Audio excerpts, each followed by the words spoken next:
What's up, guys? Welcome back to Newswave. Real quick before we start, we did hit 50,000 subscribers, so that new 2DS XL is going to be given away later on today. Keep an eye on the Twitter, and I'll talk about it there, and then I'll also talk about it on tomorrow's Newswave after I get a hold of the person and we work out shipping details and everything. Hopefully, that should be done by the next Newswave. But if you don't win, don't worry, because we have another giveaway right around the corner that's actually going to be starting, well, today. Starting right now, we're going to be giving away the new 3DS XL Samus Edition, the really cool looking one that they announced a few weeks ago. That is going to be given away, and what's great here is all you have to do is subscribe, and if you're already subscribed, just check the link down in the description, and you could be entered for a chance to win this new 3DS XL, and you'd be asking, well, when are we going to give it away?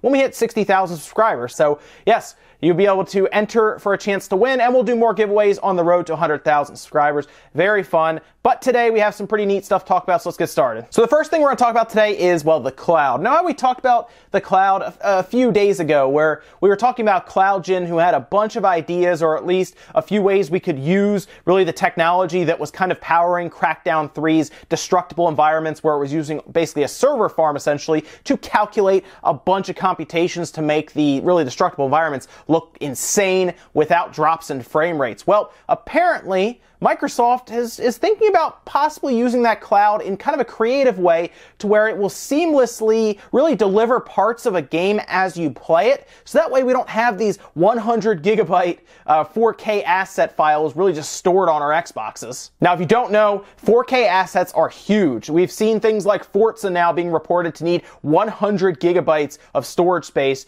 because, well, the 4K assets are that big. We saw Final Fantasy 15 on the computer that's going to use massive assets. That needs 170 gigabytes. And this really poses a problem for people, well, with slower internet connections or people who have data caps, right? That's the worst. Comcast around here has like a one or some big cap. I think it's like a terabyte or 2 terabytes, which sounds like a lot for the normal person, right? Someone who's just surfing the web or watching Netflix. That is a big cap for them. But for people who are downloading 100 gigabyte files or a bunch of files that add up to that, well, that's not much at all. You can hit that cap after downloading 10 to 12 games. And the way I see it is, since a lot of people, while they play the games, there are quite a few people who just don't finish games at all. You know, maybe you get like, I don't know, maybe you get a Forza, you don't end up playing all the way through it to the end. Maybe you don't end up touching all of the cars. And then some of those assets just go to waste and were downloaded for no reason.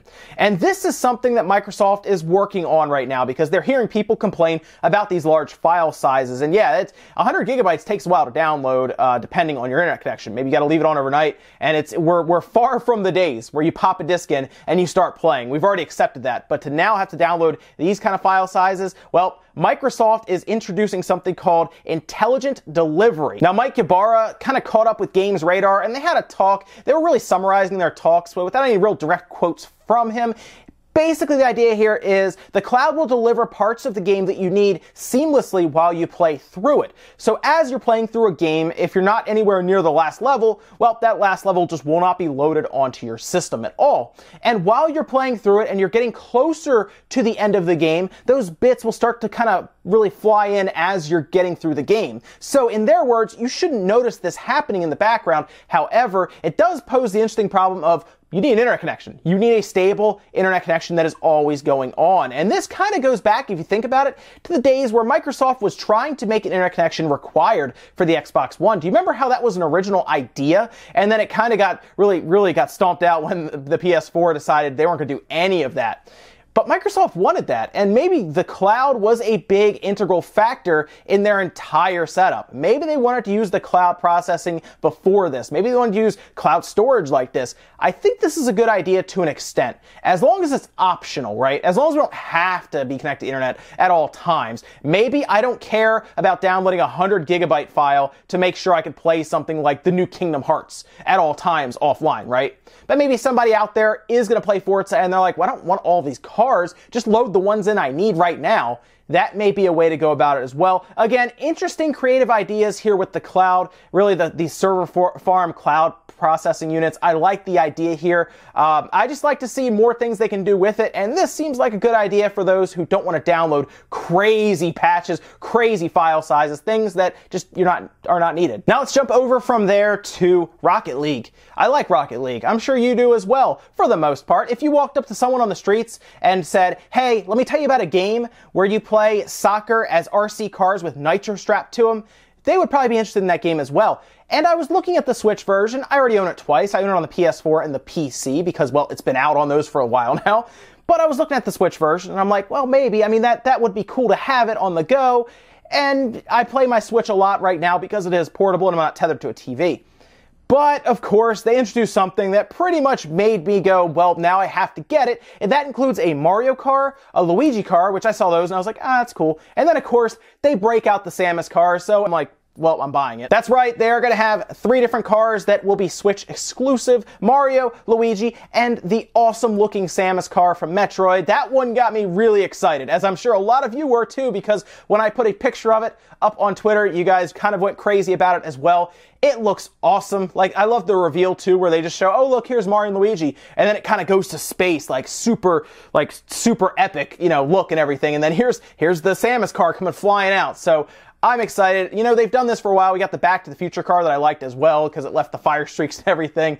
But yes, I guess I'll have to get it on the Switch because the Samus car, I'm going to have to get that. At least Rocket League is a good game and it's not an expensive game. In fact, for, I guess, the money I'm going to be putting into buying it 3 times, that's technically the price of a bigger AAA game, and honestly, at this point, I'm sure I've gotten more time out of Rocket League than most of those. Now let's move into the Media Create sales numbers. We talk about this every week because, well, it's Japan's weekly, pretty much, sales report. It's a great way to keep an eye on how the market is really rolling along. Now we're going to take a look at some of the games. The games are pretty obvious. Dragon Quest XI is still pretty much the top of the charts as we would expect because, again, it's Dragon Quest in Japan. It is the 3DS version at the top still, although the PS4 is having a very good attach rate right now for the amount that are in Japan, especially compared to the 3DS version. It might just be because, well, people have to choose one or the other, or they're buying the bundle. Either way, I'm a little surprised. I thought the 3DS version would sell more, but it may also have legs going forward and could end up really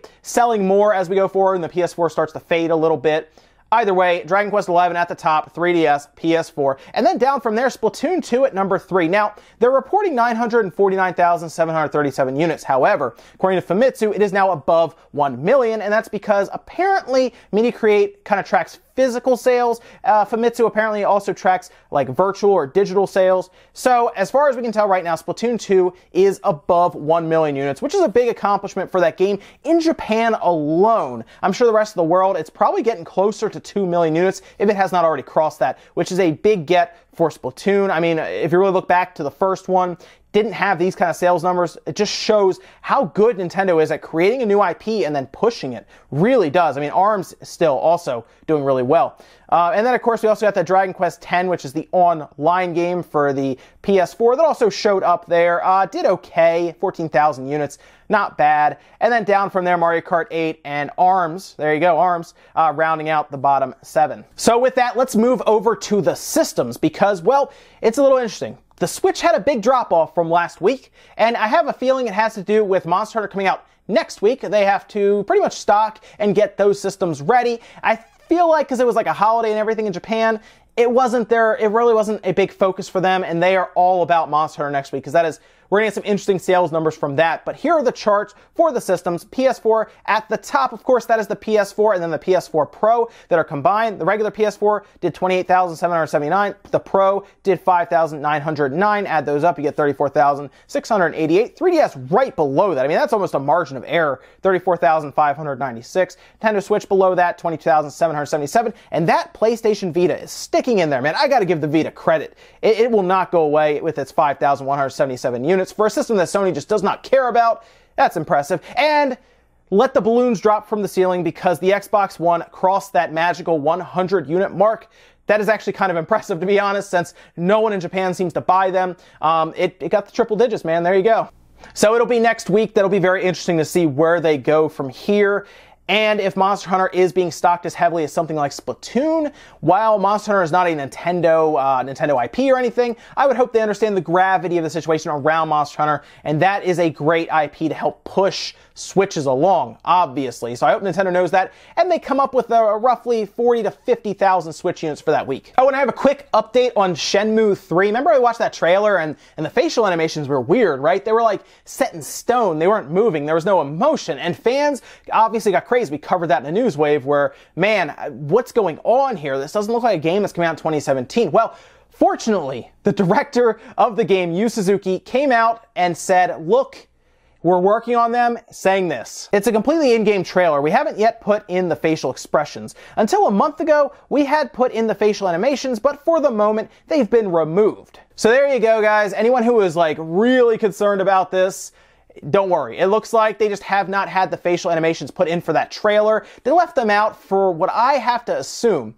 They weren't comfortable with how they looked, they weren't ready, or there was just some bugs that, I mean, would have done some crazy stuff if they tried to render an in-game trailer for us to see. I mean, this was a big deal at Gamescom. It was the first time we really saw it in motion. So while people are on the fence about it right now, it could have been a lot worse. Let's say they turned it on and Ryu's like mouth went up into his forehead or something and did some crazy thing where his teeth fell out. You don't know what could have happened. It could have been terrifying. We've seen some bad glitches with MLB The Show. Have fun looking that one up. I don't want to see that on Shenmue, so you know what? We'll wait and see this develop further and see what happens when the facial animations do actually show up. And in our last bit of news, let's talk about crossplay between the Sony PlayStation and the Microsoft's Xbox. We've talked about this before, where it seems like Nintendo and Microsoft are cool. They're going to do everything with Minecraft. It's going to be the Better Together update, and you'll be able to play with your friends on the Switch, the PC, cell phones, everything. It's all going to be under one roof. The only person really missing to the party is Sony, right? They're not there for some reason, and it looks like Microsoft is still trying to get them on board. This is from Aaron Greenberg, who is a marketing director with Microsoft, saying, "We're talking to Sony about crossplay. We do partner with them on Minecraft, and of course we would like to enable them to be part of that. One community to unite gamers. So we're talking to them, and we're hopeful that they'll be supportive of it. Quite frankly, we'd love to have Sony there. We discussed it. They're not quite there yet on support for that, but my hope is that they join the party as well, because I think it's an awesome thing to do for gamers." I have to say, Microsoft is doing the correct thing right now. They are not letting us forget that it is Sony who is keeping all of us from playing together, right? Sony's the bad guy in this situation. I understand why Microsoft is really just beating into our brain that it's Sony. Right now, Microsoft is still playing out of that villain role. Remember how really E3 2013 really made them look really anti-consumer, and Sony looked really pro-consumer? You know, we're here for the gamers. And that's how it was for a while. It still kind of is that way. They're still trying to escape that stigma of E3 2013. That's how bad it affected them. And this is just something that they look at and they can say, hey, why don't we lend the hand out to Sony and say, hey, why don't we bring everything together for gamers, because we're for the gamers. Are you for the gamers or not? And Sony doesn't need to obviously to participate, because they're so far ahead. Why would they, lean back and help the competition forward? They don't want to do that. They want you to buy a PlayStation to play with people on PlayStation, because they know 63 million people have one, whereas 34 million, somewhere in there, people have Xboxes. So Sony's like, no, we're not going to do that. And of course, Microsoft should keep saying this. They should keep letting it keep saying to PR and everything, hey, we're trying to get them on board, but I mean, they're the bad guys, we're trying to help you. So Microsoft's doing the right thing. The only way Sony could really make the situation go away is if they agree to it. And hey, that's good for us, actually. So yeah, Sony, you should agree to this. And that's it for Newswave today, guys. Make sure you comment, like, and subscribe. All of that good stuff. Let me think about any of the stuff we talked about today, whether it is the Media Create sales charts. Are you expecting a big number from the Switch alongside of Monster Hunter? I'm positive Monster Hunter will have a good attach rate to the Switch. I'm very curious if Nintendo could pump out 40, 50, 60,000 Switches maybe alongside of it, because it's going to fly off the shelf. Someone's going to walk in, I'll take Monster Hunter, I'll take a Switch, and they're out. Or they'll try to win a lottery just for the privilege to buy one. It's still crazy to me. Also, let me think about those Rocket League cars. Man, that Samus car is going to have me just buying it all over again. I don't mind, though. It's a good game. That's it for now, guys. I'll see you next time.